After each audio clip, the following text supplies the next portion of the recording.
Maraming simbahan sa Pilipinas na mahalaga ang ating kasaysayan. Kaya naman ang ilan dito, kahit daang taon nang naitayo, patuloy na pinangangalagaan at binabantayan para hindi maalis sa ating mga kaisipan.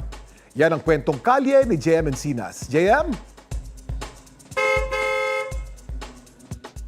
Kuya Kim, naging instant tourist attraction nga yung UNESCO Heritage Site marker na inilagay sa patio ng San Agustin Church dito sa Intramuros. Karamihan sa mga deboto na nakita nito medyo nanibago at natuwa rin sa bagong mukha ng patio.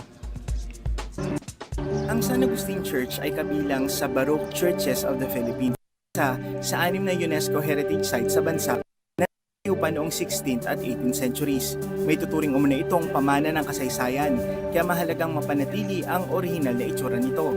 Isang buwan matapos gawing open space ang patio ng simbahan na dating paradahan ng mga sasakyan, naging mas maaliwalas, maluwag at tila naging atraksyon ito sa mga turista. Inilagay naman sa gitna ng patio ang bagong UNESCO Heritage Site marker nito sa pangunguna ng UNESCO National Commission of the Philippines. Makikita po natin na lugar po ito kung saan nagkakatipon-tipon yung mga tao, no? Extension ng simbahan bago tayo pumasok ng simbahan. Wala na pong mga nagtitinda po dito, no? Wala na po yung parking po dito. Sa mahal na araw, lalagyan naman ng Station of the Cross ang patio ng simbahan para makapagdasal ang mga debotong pupunta roon. Ang grupo naman ng mga namamanata mula Laguna, piniling ruta ng kanilang bisita iglesia ang simbahan ng San Agustin. Ilan sa mga dati nang nakapunta rito nanibago sa bagong itsura ng patio. Mas maluwag ngayon, tsaka mas malaki yung kinaganda niya. Talagang, tsaka mukhang solemn ang dating ng katedral compare dati.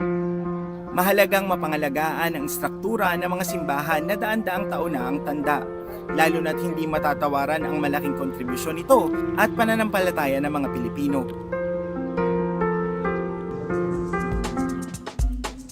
Live mula dito sa San Agustin Church, ako si JM Encinas at yan ang kwentong kalyeng dapat alam mo. Kuya Kim? Maraming salamat, JM Encinas.